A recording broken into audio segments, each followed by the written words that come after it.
Hello दोस्तों, मैं Ravi Mehta reasoning with Ravi sir YouTube channel में आप लोगों का स्वागत है। उम्मीद करता हूँ सभी के सभी लोग सही होंगे, स्वास्थ्य सभी का ठीक होगा और पढ़ाई भी प्रॉपर ठीक ठीक चल रही होगी आप लोगों को। और यदि किसी की नहीं चल रही तो उसको देखो ठीक चलाना स्टार्ट कर दो, क्योंकि अब हमारे पास ज़्यादा टाइम नहीं है। ओके, तो चलो भाई हम लोग क्लास के ऊपर आते हैं, आज के पॉइंट के ऊपर। और आज हमारी जो क्लास है वो क्लास है अपने पास किसको लेके, एनटीपीसी और ग्रुप डी के प्रैक्टिस सेट को लेके। ओके, तो चलो उसी को आगे बढ़ाते हैं हम लोग। आज फिर से नेक्स्ट क्वेश्चन हमारा, और आज जो क्वेश्चन आया अपना, देखो कौन से नंबर का क्वेश्चन आ गया। आज हमारे क्वेश्चन आ गया 248 नंबर का। आ जाओ भाई, 248 नंबर के क्वेश्चन को हम लोग सॉल्व करेंगे। इससे पहले मैं आप लोगों को बता दूं कि जिन लोगों ने चैनल को शेयर नहीं किया, सभी के सभी लोग इसको शेयर जरूर कर लेना भाई। ओके, चलो आ जाओ हमारे, देखो इस क्वेश्चन के ऊपर। क्वेश्चन ने क्या बोला, एनालॉजी का क्वेश्चन आया और इस क्वेश्चन ने बता रखा है कि एडमिरल का जो रिलेशन किससे, भारतीय जल सेना से। तो देखो अब भारतीय वायुसेना का रिलेशन किससे होगा, मतलब हमारे लिए भारतीय जल सेना के अंदर जो पोस्ट एडमिरल की होती है, तो सेम ऐसी पोस्ट भारतीय वायुसेना में किसकी होगी, एयर चीफ मार्शल की होती है। किसकी होती है भाई, एयर चीफ मार्शल की। ये पोस्ट के नाम होते हैं, इनके बारे में तो हमें नॉलेज होना चाहिए, तभी हम लोग आंसर दे पाएंगे, बाकी हम लोग इसका आंसर ऐसे नहीं दे सकते। चलो नेक्स्ट क्वेश्चन पर चलते हैं हम लोग। तो ये हमारे पास फिर से देखो वही क्वेश्चन, अच्छा क्वेश्चन आया। यहाँ पर हमें देखो पढ़ना है इसको सही तरीके से और आइडिया लगाना है। हमें क्वेश्चन ने बताया कि शोध से पता चलता है कि बाहर खेलने के से बच्चों के समग्र स्वास्थ्य में सुधार होता है, और आजकल बच्चों को बाहर खेलने के लिए समय नहीं मिल रहा है। हमें क्वेश्चन ने क्या बोलना चाह रहा है कि देखो बाहर खेलने से बच्चों का स्वास्थ्य ठीक होता है, और आजकल के बच्चे बाहर नहीं खेल पा रहे हैं या उनको समय नहीं मिल पा रहा है। अब यहां पर बताना है, देखो माता पिता को क्या करना चाहिए ये बताना है। पहली बात बोला इसने कि अपने कार्यालय समय को पुनियोजित करे ताकि वह बच्चों के साथ खेलने के लिए अधिक समय निकाल सके। बताओ, हमें क्वेश्चन ने बोलना चाह रहा है कि अपना जो काम है उसका टाइम कम दो, और ताकि बच्चों के लिए खेलने का टाइम निकाल सके। देखो ये काम तो नहीं कर सकते हम लोग, ये तो हमारा ऑप्शन गलत हो गया। देखो हम लोग पूरा काम, कार्यालय जो अपना है उसको पूरा टाइम देकर भी हम लोग बच्चों के लिए टाइम आराम से निकाल सकते हैं। दूसरी बात बोला, और यार बच्चों को तो बाहर खेलने के लिए बोला ना इसने, तो बच्चों को बाहर खेलने का तो और भी तो तरीका है, जरूरी थोड़ी ना है कि देखो माता पिता यदि ऑफिस से आएंगे तभी बच्चे बाहर खेल सकते हैं, तरीके और भी होते हैं इसके। तो दूसरी बात बोला इसने, वे बाहर खेलना अनिवार्य बनाई। ये बिल्कुल ठीक बोल रहा है कि बच्चों का बाहर खेलना अनिवार्य करो। अब चाहे जरूरी थोड़ी ना माता पिता के साथ ही खेलो, माता पिता के साथ खेलो या बड़े भाई बहन के साथ खेलो, चाचा ताई किसी के साथ भी खेलो, लेकिन बाहर खेलना अनिवार्य जरूर करो। ये बोलना चाह रहा ऊपर में क्या बोलना चाह रहा था कि बच्चों को बाहर भेजना चाहिए, बच्चों को बाहर भेजना चाहिए। आ जाओ नेक्स्ट क्वेश्चन हमारा, फिर से एनालॉजी का क्वेश्चन आया। इससे क्वेश्चन ने ये बोला कि इंच का जो रिलेशन फुट से, वही रिलेशन मीटर का किससे होगा। हम लोग ये कह सकते हैं कि देखो एक एक इंच को मिलाकर क्या बन जाता है, एक फुट बन जाता है। ऐसे ही देखो एक एक मीटर को मिलाकर क्या मिल जाएगा, किलोमीटर बन जाएगा। क्या बनेगा भाई, किलोमीटर। भाई देखो सेंटीमीटर या किलोग्राम वगैरह होता है या दूरी होता है, ये सब मीटर को मिला के थोड़ी ना बनेगा हमारा, नहीं ना। तो हमारा आंसर क्या आ गया, किलोमीटर। वही बात हमें देखो इंच के बारे में और मीटर के बारे में नॉलेज होनी चाहिए, फुट के बारे में भी, तब हमारा आंसर आएगा। ये क्वेश्चन बहुत सिंपल सा क्वेश्चन, और वही बात मैं वापस रिपीट करूंगा जो हर वीडियो में रिपीट करता हूं, क्या कि अल्फ़ाबेट के नंबर याद कर लो, अल्फ़ाबेट के नंबर याद करो। देखो इस क्वेश्चन ने क्या बताया कि शब्द को लिखने के लिए वर्णमाला की किस स्थान पर श्रृंखला का प्रयोग करना चाहिए होगा। मतलब हमें बता रहा है कि इनका नंबर लिख के बता दो बस। तो एल कौन से नंबर पे आता है, 12 पे, ओ कौन से पे आता है, 15 पे, ए कौन से पे आता है, 1 पे, और एन कौन से पे आता है, 14 पे। चेक करो कौन सा ऑप्शन हमारा आंसर आ गया, यही हो गया। सीधा सीधा नंबर लिखने के लिए बोला क्वेश्चन में, हमें क्या बोला कि इनका नंबर लिख दो ओनली आप लोग। तो ओके, तो हम लोगों ने इसका नंबर लिख दिया भाई। चलो अगले क्वेश्चन को देखो भाई। यहां भी हमारा जो क्वेश्चन आया बहुत सिंपल सा क्वेश्चन दे रखा है, ये भी बहुत ही नॉर्मल क्वेश्चन है। यहां पर हमें क्या बताया कि देखो 2 को है ना ये वाला सिंबल बोल रखा है, फिर ऐसे 4 को बराबर, 9 को ये माइनस, और 0 को क्या बोला इसने, प्लस। अब बताना है तो बराबर किसके लिए है, देखो 4 के लिए, तो यहाँ पर 4, ये वाला सिंबल देखो 2 के लिए, माइनस का सिंबल देखो 9 के लिए, और प्लस 0 के लिए। तो देखो 4 2 9 0 हमारा क्वेश्चन का आंसर, 4 2 9 0 कहाँ पे गया, बी ऑप्शन। ये तो देखो बहुत ही सिंपल क्वेश्चन हो गया, ये तो बच्चों के लिए क्वेश्चन हो गया, हमारे लिए तो कोई क्वेश्चन ही नहीं बचा ये। चलो हम लोग करते हैं नेक्स्ट क्वेश्चन। ये क्वेश्चन डायरेक्शन का क्वेश्चन दिख रहा है और बहुत अच्छा क्वेश्चन है। देखो क्वेश्चन ने क्या बता रखा है, चलो क्वेश्चन करते हैं हम लोग, ठीक है। और सबसे पहले क्वेश्चन को आप लोग करोगे भाई, वीडियो को रोक के पहले क्वेश्चन आप लोग करोगे, उसके बाद में यहाँ पर मिलाना कि आप लोगों ने जो किया वो सही किया या गलत किया। इस क्वेश्चन में आंसर गलत होता है। शिप्रा अपनी दादी के घर जाने के लिए अपने घर से निकलकर बाईं ओर मुड़ जाती है। कुछ दूर चलने के बाद क्रमशः, देखो क्या बोला, अपने घर से निकलने के बाद कहाँ घूम गई, लेफ्ट में। फिर बोला कि मुड़ गई, कुछ दूर चलने के बाद देखो फिर कहाँ घूमी, वो राइट में, फिर से राइट में, फिर से लेफ्ट में, और बोला कि फिर से राइट में मुड़ जाती है। अब वह अपनी दादी के घर में प्रवेश द्वार के सामने खड़ी है। ओके, यदि शिप्रा के घर का मुख पूर्व दिशा की ओर है, मैं बताया कि ये शिप्रा का घर है और इस घर का मुख कौन सी दिशा में, पूर्व की ओर हो गया। देखो पूर्व की ओर हो गया। अब मैं आप लोगों को देखो चलो एक बार नॉर्मल डायरेक्शन बता दूं, तो हमारे नॉर्मल डायरेक्शन कैसे होते हैं बताओ। ऐसा होगा ना कि यहाँ पर नॉर्थ होता है, यहाँ पर ईस्ट होता है, यहाँ पर साउथ होता है, यहाँ पर वेस्ट होता है। मतलब पूर्व में घर है तो बताओ इधर पूर्व आ गया, तो इधर घर का मुंह हो गया। अब हमें क्या बताया, तो देखो शिप्रा का मुख पूर्वाभिमुख, मतलब पूर्व की दिशा की ओर, तो उसकी दादी के घर का मुख किस साइड में है, दादी के घर का मुख किस साइड होगा। एक बात बताता हूं, जब भी फेस के सामने वाली कंडीशन पूछे या किसी भी के भी मतलब मुख के सामने वाली कंडीशन पूछे ना आप लोगों को, उस क्वेश्चन में आप लोग डायरेक्शन में जैसे जैसे बोला वैसे वैसे कभी मत घुमा करो।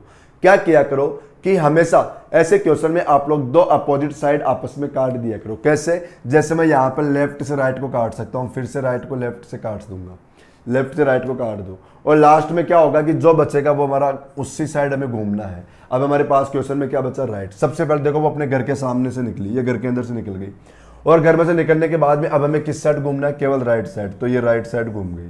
हमें देखो कंप्लीट घूमने की जरूरत नहीं, क्योंकि कंप्लीट घूमोगे तब भी आंसर वही आएगा, और ऐसे घूमोगे तब भी आंसर वही आएगा। और ऐसे घूमने के बाद देखो अब वो हमारे पास जो शिप्रा थी वो कहाँ पहुंच गई भाई, दादी के घर के सामने। तो देखो अब शिप्रा किस साइड जा रही, दक्षिण की ओर। अब दादी के घर के सामने आ गई तो सीधी सी बात है, फिर दादी का घर का मुख किधर होगा, उत्तर की ओर। तो दादी के घर के मुख के सामने आ गई ना, तो देखो भाई किसी का मुख मेरी ओर है और मैं उसके सामने जाऊंगा तो बताओ उसके अपोजिट हो गया ना, आमने सामने मुंह हो गया ना दोनों के। तो ये देखो इसका मुंह नीचे की ओर था तो घर का मुंह ऊपर की ओर हो गया ना। तो घर का मुंह पूछा हम लोगों को, क्या पूछा कि घर का मुंह किस साइड हो गया, तो घर का मुंह किस साइड हो गया, उत्तर की ओर हो गया घर का मुंह। तो हमारे क्वेश्चन का आंसर क्या आ गया, नॉर्थ। चलो आगे बढ़ते हैं।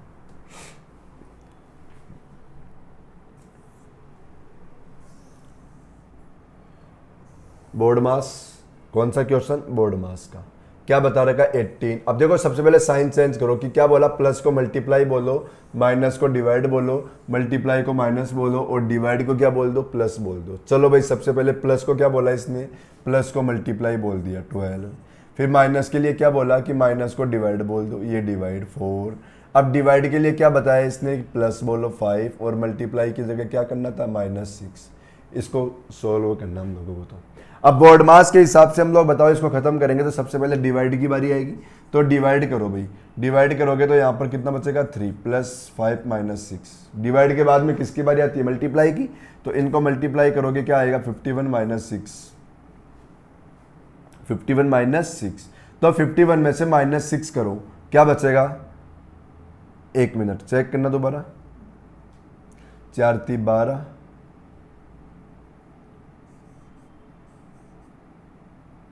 2 × 5 54 है।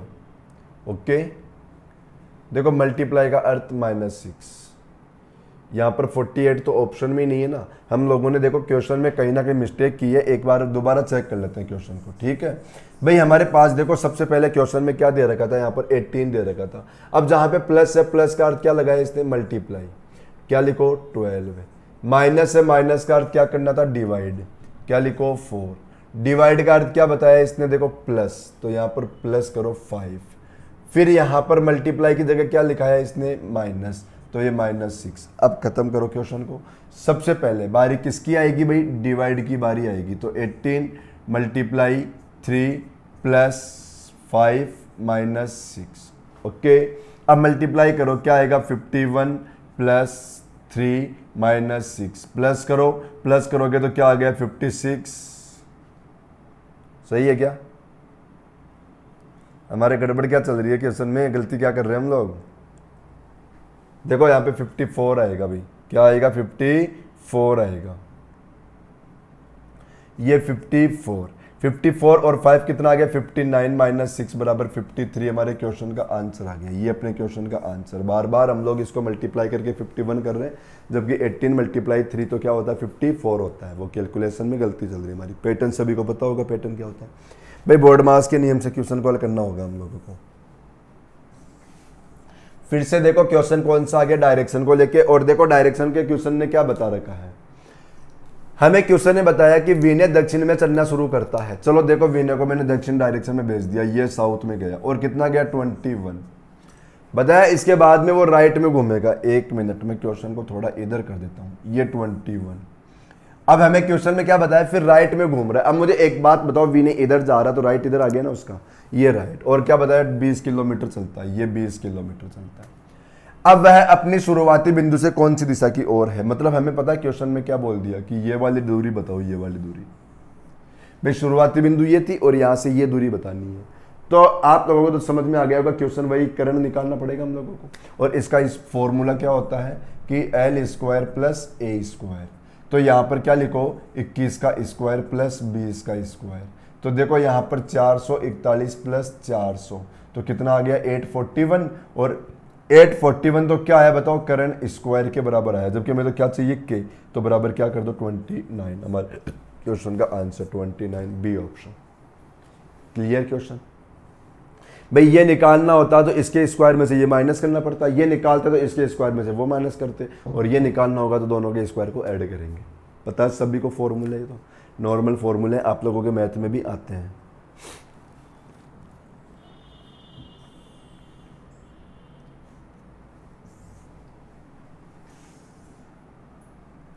कोडिंग डिकोडिंग का क्वेश्चन आ गया।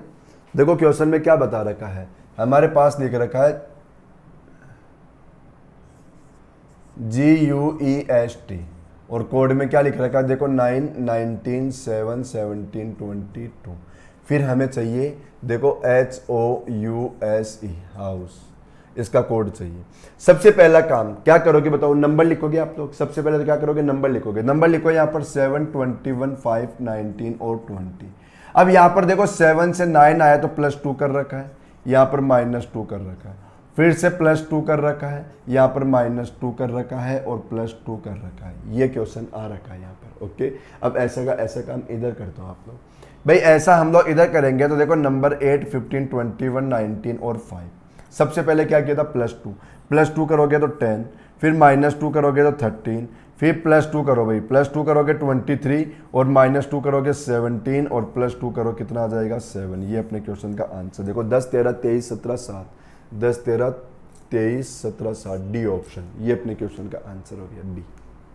क्लियर, चले आगे आ जाओ।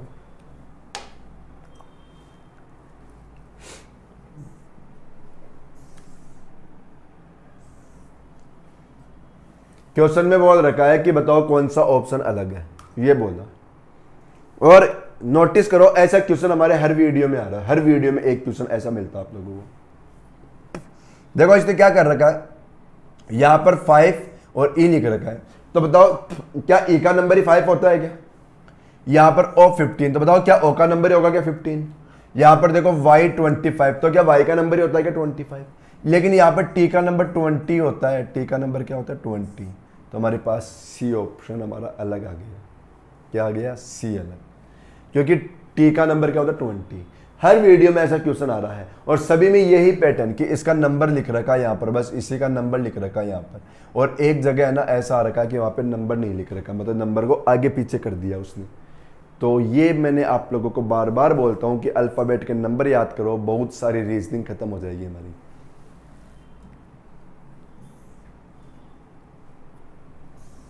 रेक्टेंगल पूछ लिया हमसे क्वेश्चन में, क्या बोला कि बताओ इस डायग्राम में कितने रेक्टेंगल है। अब बताओ हम लोग यदि यहाँ पर रेक्टेंगल निकालेंगे तो हमारे पास जो ये वाला बॉक्स आया इसमें कितना रेक्टेंगल, इसके अंदर बताओ 3 हो गया, 1 2 कंप्लीट बड़ा वाला 3। बताओ इसमें कितना 1, इसमें कितना 1 और इसमें फिर से कितना 3। सबसे पहले तो इसका टोटल कर लो, देखो 3 1 4 और 1 5 और 3 कितना 8, ये तो 8 आ गया। सबको अलग अलग किया लेकिन अब मुझे एक बात बताओ, अब क्या इनको मिक्स करके नहीं बनेगा? क्या बनेगा ना। तो सबसे पहले अब इसको देखो, इसके साथ कनेक्ट करो। बताओ, इसके साथ में एक डायग्राम तो ये वाला बन गया। चलो गिन लो, 8 के बाद 1 9, फिर यहीं से और आगे बढ़ो, 9 के बाद ये वाला 10, फिर यहीं से और आगे बढ़ो, कौन सा वाला? ये वाला 11। 11 हो गया। इस लाइन से तो आ चुका। अब कौन सी लाइन से गिनना स्टार्ट करो आप लोग? इससे। 11 के बाद अब इधर बढ़ो, 12, फिर और आगे बढ़ो 13। बताओ, इस लाइन से भी हो गया। अब आप लोग चलो फिर से अगली लाइन यहां से, 13 के बाद ये वाला 14, और ये तो हम लोगों ने कर ही लिया। तुम्हारा आंसर क्या आ गया? 14 आंसर। नॉर्मल क्वेश्चन था, बहुत सिंपल क्वेश्चन था, और हम लोग इस टॉपिक के तो देखो पूरे क्वेश्चन कर ही रखा है। तो जिन लोगों ने नहीं देखा वो लोग देखो, जाना इसके अंदर आप लोग लिखना काउंटिंग ऑफ फिगर, अपने चैनल पे मिल जाएगा ये टॉपिक। बहुत सारे डायग्राम, बहुत सारे डायग्राम, और ये तो देखो कितना इजी क्वेश्चन था। अपने तो बहुत अच्छे अच्छे क्वेश्चन है वहाँ पर है, आप लोग करना बात, तो बहुत ही अच्छे अच्छे क्वेश्चन मिलेंगे आप लोगों को। ठीक है, पढ़ाई करना स्टार्ट कर दो भाई, पढ़ाई किया करो भाई। अब तो अपने टॉपिक भी चल रहे हैं, ये प्रैक्टिस भी चल रही है, कोई दिक्कत ही नहीं है। तो आप लोग पढ़ाई किया करो, जम के पढ़ाई करो, जम कर भाई। दोबारा ऐसा मौका फिर नहीं मिलेगा आप लोगों को, क्योंकि इस बार नवंबर दिसंबर में देखो कितने सारे एग्जाम आ रखे हैं, और लगभग मुझे जहाँ तक है, मुझे आइडिया है, यूँ लग रहा है कि आप लोगों ने लगभग सभी के फॉर्म भी लगा रखा होगा। देखो पता, बहुत बार हमारी साइकोलॉजी क्या होती है, बहुत बार हमारी साइकोलॉजी ये होती है, जैसे मान लो कोई CGL की तैयारी कर रहा है, तो वो यूँ सोचेगा मैं NTPC का या ग्रुप D का एग्ज़ाम तो क्या दूँ। अरे एक बार दो, सोचो बिल्कुल भी मत, एग्ज़ाम तो दो। एक बार आप लोग चेक तो करो, खुद को तो चेक करो कि आप लोग कहीं NTPC या ग्रुप D में भी सिलेक्शन ले रहे हो या नहीं ले रहे हो सकता है NTPC ग्रुप D में ही हमारा सिलेक्शन नहीं हो रहा हो, और हम लोग CGL को लेके बैठे हैं। तो एक बार खुद को तो चेक करो। एग्ज़ाम दोगे तो आप लोगों को देखो आइडिया लगेगा कि हाँ पेपर हो रहा है, तो वो कैसा पेपर हो रहा है। मैं एग्ज़ाम में जाके मैं खुद गलतियाँ क्या करता हूँ, तो ये चीज़ें चेक करो। और दूसरी बात, सभी के सभी लोग चेक करो, जो भी एग्ज़ाम की तैयारी कर रहे हो ना, उस एग्ज़ाम को चेक किया करो कि कहीं ना कहीं उसकी टेस्ट सीरीज चल रही है क्या। टेस्ट सीरीज हमेशा ज्वाइन रखा करो, क्योंकि टेस्ट सीरीज से बहुत ज़्यादा फायदा मिलता है हम लोगों को। आप लोग टेस्ट ज़रूर दिया करो, ओके। तो टेस्ट तो हमेशा दो, टेस्ट सीरीज ज्वाइन रखो हमेशा। तीसरी बात, पता है बहुत सारे लोगों की कंडीशन ये हो रखी है कि रीजनिंग के अंदर लगभग क्वेश्चन सारे हो जाते हैं, लेकिन देखो हमसे टाइम बहुत ज़्यादा जा रहा है। बहुत लोगों के साथ क्या गड़बड़ हो रखा है कि टाइम बहुत ज़्यादा जा रहा है, लेकिन क्वेश्चन वो कर लेते हैं। तो टाइम बचाने के लिए मैं आप लोगों को एक तरीका बताता हूँ। देखो अभी भी हमारा लगभग नवंबर दिसंबर के अंदर एग्जाम है, और उसके लिए आप लोग क्या करो, अभी से जो मैं बता रहा हूँ वो एक्सपेरिमेंट हम लोग एग्जाम में नहीं कर पाएंगे, अभी करो। क्या करो कि जैसे सपोज करो रीजनिंग के अंदर आप लोगों के पास किसी भी एग्जाम में 25 क्वेश्चन आ रहे हैं, एग्जाम्पल लेके बता रहा हूँ मैं। जैसे एग्जाम्पल में मतलब एग्जाम में क्वेश्चन कितने आते हैं, 25, और वो 25 क्वेश्चन हमें करना होगा देखो 10-11 मिनट में। एग्जाम में हमारे से 10-11 लास्ट 12 मिनट में खत्म होने चाहिए वो। लेकिन अभी आप लोग टेस्ट दे रहे हो, और टेस्ट के अंदर यदि उसी में जा रहे हैं आप लोगों के 20 मिनट के लगभग या 18 मिनट के लगभग, तो वो बहुत ज़्यादा जा रहे हैं। मतलब आप लोगों को आधे समय से भी बहुत कम टाइम रखना है, कोई भी क्वेश्चन आ रहे हैं। अब वो स्पीड कैसे बढ़ाओगे आप लोग, वो स्पीड ऐसे बढ़ाओ कि जैसे आप लोग टेस्ट दे रहे हो, अब उस टेस्ट को जिस तरीके से आप लोग कर रहे हो ना, वो पैटर्न पूरा चेंज करो। कैसे भाई, मान लो आप लोगों को 20 मिनट लग रही थी 25 क्वेश्चन करने के लिए, तो अब आप लोगों के माइंड में क्या आना चाहिए, देखो जब भी टेस्ट देने बैठोगे ना, तब आप लोगों के माइंड में यूँ होना चाहिए कि मैं एग्जाम में बैठा हूँ, मेरे ये जो 25 क्वेश्चन है इनको मैं 10 मिनट में ख़त्म करूँगा, चाहे पूरे 25 गलत हो जाए, लेकिन ख़त्म कब करो, 10 मिनट के अंदर। अब आप लोग ऐसे करोगे ना, तो सपोज करो जैसे पहले 25 में से पूरे 25 क्वेश्चन सही हो रहे थे, लेकिन इस बार इस तरीके से करोगे तो आपको क्वेश्चन कितने सही होंगे, 20 क्वेश्चन ही सही होंगे। कितने सही होंगे, 20 ही सही होंगे, 5 बिल्कुल गलत होंगे, 100% होंगे। लेकिन ऐसी गलतियां जो होगी आप लोगों से, वो गलतियां कितने दिन, लगभग 2, 3, 4 पेपर तक ही होगी। फिर वही गलतियां आप लोगों की अपने आप सही होना स्टार्ट हो जाएगी। लेकिन वो आप लोग यूं एक्सपेरिमेंट करोगे ना, तब तो आप लोगों की स्पीड बन जाएगी। फिर क्या हो जाएगी, आप लोगों की स्पीड बन जाएगी। भाई स्टार्ट में तो गलतियां हुई हमसे, लेकिन वो 2-4 पेपर में ही तो हुई, हमारी स्पीड तो खिंच के आ गई। जो एग्जाम में हम लोगों से, देखो बहुत बार क्या होता है एग्जाम में, जैसे अभी CHSL के एग्जाम लग रहे हैं, बच्चे बोलते हैं सर क्वेश्चन छूट जाते हैं, टाइम मतलब क्वेश्चन आते रहते लेकिन छूट जाते हैं, पेपर ईजी आया था लेकिन क्वेश्चन पूरे नहीं हो पाए। उनका रीज़न यही है, स्पीड बनाकर नहीं गए। तो या बहुत सारे बच्चे टेस्ट ही नहीं दे रहे थे, टेस्ट सीरीज ज्वाइन नहीं कर रखा था। पहले सभी लोगों का, मुझे पता है सभी लोगों का सिस्टम बिल्कुल सही से चल रहा था, लेकिन ये जब से लॉकडाउन की छुट्टी आई तब से सिस्टम सभी का बिगड़ गया। इसलिए कहीं ना कहीं तो ऑनलाइन चल ही रही होगी टेस्ट सीरीज, आप लोग चेक करना जहाँ भी चल रही टेस्ट सीरीज जरूर ज्वाइन किया करो। और यदि ऑनलाइन में ना मिले तो कम से कम ऑफलाइन में ही दो, लेकिन टेस्ट जरूर दो, प्रैक्टिस सेट जरूर हल किया करो। इसीलिए मैं रीजनिंग में तो कराई ज़्यादातर प्रैक्टिस पे ध्यान दे रखा हूँ, क्योंकि रीजनिंग में प्रैक्टिस ही चाहिए हम लोगों को मेन। ओके, तो ये जरूर ध्यान देना भाई आप लोग। आ जाओ हमारे नेक्स्ट क्वेश्चन पे। ये क्वेश्चन हमारा आया और हमें इस क्वेश्चन में क्या बताना होता है आप लोग नोटिस करो, ऐसा भी हमारा एक क्वेश्चन हर वीडियो में आता है। इस क्वेश्चन में क्या बोलना चाह रहा है कि ऐसा डायग्राम है ना, इससे मिलता जुलता डायग्राम बताओ कौन सी ऑप्शन में है। तो इन दो को तो आप लोग कैंसिल ही कर दो देखते, क्योंकि यहाँ पर देखो जो ये यू शेप में डायग्राम है, देखो वो इनमें दो है, जबकि क्वेश्चन में तो 3 थे। अब दूसरी बात, इस डायग्राम को चेक करोगे ना, इन दोनों डायग्राम को बताओ दोनों डायग्राम बिल्कुल सेम है क्या, मतलब बिल्कुल कॉपी हो रखी है इसकी। और मैं हर क्वेश्चन में बोलता हूं कि बिल्कुल कॉपी नहीं होनी चाहिए, क्योंकि हमें क्वेश्चन ने क्या बोलता है कि निकटतम समानता दर्शाती है। क्या बोलता है कि निकटतम समानता दर्शाता हो, वो बताना है, बिल्कुल कॉपी नहीं होना चाहिए। जबकि यहाँ तो कॉपी कर दिया इसने, तो बताओ ये तो सेम हो गया, ये समानता थोड़ी ना बता रहा है। अब इसके समान डायग्राम चेक करोगे तो इससे मिलता जुलता कौन सा बता सकते हैं हम लोग, डी। अब वो कौन सी ऑप्शन में, सी ऑप्शन में। तो हमारा आंसर क्या आ जाएगा, सी। ध्यान दो, बिल्कुल सेम आंसर कभी नहीं होगा, उसका पड़ोसी होगा, मतलब पड़ोसी मतलब उससे मिलता जुलता डायग्राम हमारा होगा आंसर। ओके, नेक्स्ट क्वेश्चन हमारे पास क्वेश्चन आया ये वाला, और हमसे क्या पूछ लिया कि देखो क्लासिफिकेशन का हो गया, मतलब यहां से एक ऑप्शन अलग करना है हम लोगों को, एक ऑप्शन अलग करके बताओ कौन सा ऑप्शन अलग हो गया, ये बताना है। अब आप चेक करो क्लिप पिन बैंड, बताओ इन तीनों ऑप्शन को चेक करोगे तो ये तीनों ऑप्शन को हम लोग यूं कह सकते हैं कि हमारे श्रृंगार करने के संसाधन हो गए, श्रृंगार के मतलब श्रृंगार करने की वस्तुएं हो गई, यूं मान लो। जैसे क्लिप जानते हो, क्लिप लड़कियां यूज में लेती है बालों के अंदर, हेयर के अंदर। पिन भी आप लोग जानते हो, महिला वगैरह इसको भी देखो साड़ी वगैरह में यूज में लेती है। बैंड आप लोग जानते हो, हाथ में पहनने का भी होता है। और तौलिया तो बताओ ये तो अलग ही हो गया ना, ये कपड़ा हो गया एक, ये क्या हो गया, कपड़ा हो गया। तो डी किस ऑप्शन में, सी ऑप्शन में। तुम्हारा आंसर क्या आ गया, सी ऑप्शन। चलो अगला क्वेश्चन देखते हैं हम लोग।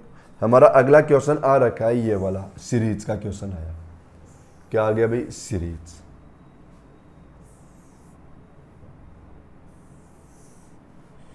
ये सीरीज आई, देखो क्या दे रखा है, 343, 383, 443 और 483। अगला हमें नंबर बताना है। यहां पर देखो क्वेश्चन में क्या कर रखा है भाई, यहां से यहां गया तो 40 बढ़ाया, 83 से 43 में गया तो 20 और 40 कितना, 60 बढ़ा दिया।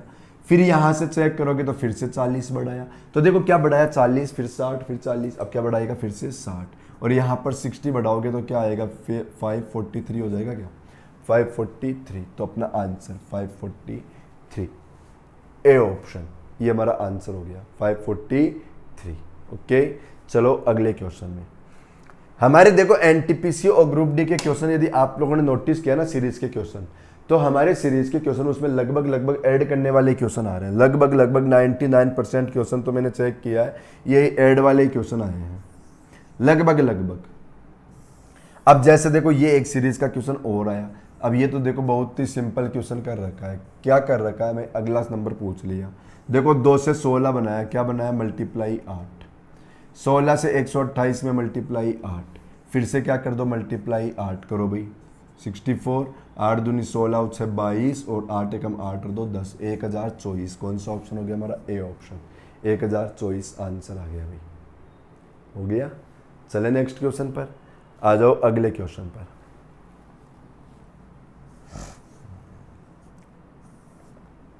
ये हमारा आज का लास्ट क्वेश्चन है भाई, आज का लास्ट क्वेश्चन अवधारणा का बताना है भाई। देखो इस क्वेश्चन में क्या बोला, यहां पे बोला कथन में कि शिक्षिका ने छात्रों से कहा कि जल एक बहुमूल्य संसाधन है। अब हमें यहां पर देखो बताना है कि ये शिक्षिका क्या बोलना चाह रही है, ये शिक्षिका क्या बोलना चाह रही थी। देखो एक तो यहाँ का ऑप्शन सही करना, ऑप्शन में क्या सही करना, यहाँ पे बता रखा है दोनों ही अवधारणा, यहाँ पर 1 लिखना, 1 और सेकंड अंतर नहीं थे, इसमें ऑप्शन में मिस्टेक थी। हाँ अब चेक करो, देखो शिक्षिका ने छात्रों से कहा कि जल एक बहुमूल्य संसाधन है। अब पहली अवधारणा मतलब इसकी धारणा बताना, ये सोचना क्या चाह रही है, मतलब ये क्या इसके मन में आ रही है, क्या बताना चाह रही है, मैं एक्सप्लेन क्या करना चाह रही है, ये बताना है। वो चाहती है कि बच्चे जल के महत्व को समझे। बिल्कुल सही बोल रहा है। देखो क्या बोला, शिक्षिका ने छात्रों से क्या कहा कि जल एक बहुमूल्य संसाधन है, और यहाँ पर भी क्या बोला कि जल के महत्व को समझो। तो हम लोग इसको बिल्कुल सही बोलेंगे कि यही बात वो कहना चाह रही थी। दूसरे में क्या बोला इसने, दूसरे में बोला कि वो चाहती है कि वे इसे समझे कि जल की बर्बादी ना हो। ये भी बिल्कुल सही बोल रहा है भाई, साफ साफ बोला ना, जल एक बहुत मूल्य संसाधन हो गया। तो यहाँ पर क्या बोला कि जल की बर्बादी ना होना चाहिए। तो हम लोग इसको भी सही करेंगे तो हमारा आंसर देखो भाई सी आ जाएगा।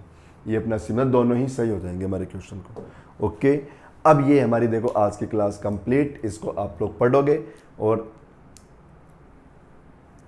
बार बार बोलता हूँ पेपर पेन लेके बैठा करो। हर क्वेश्चन में पहले वीडियो को रोका करो, फिर खुद आंसर दिया करो। खुद आंसर देने के बाद में चेक किया करो कि आप लोगों ने आंसर सही दिया या गलत दिया। ओके, अब हम लोग नेक्स्ट क्लास में मिलेंगे। तब तक भाई इजाज़त चाहिए आप लोगों से। Thank you. अब हम लोग आगे कल मिलते हैं।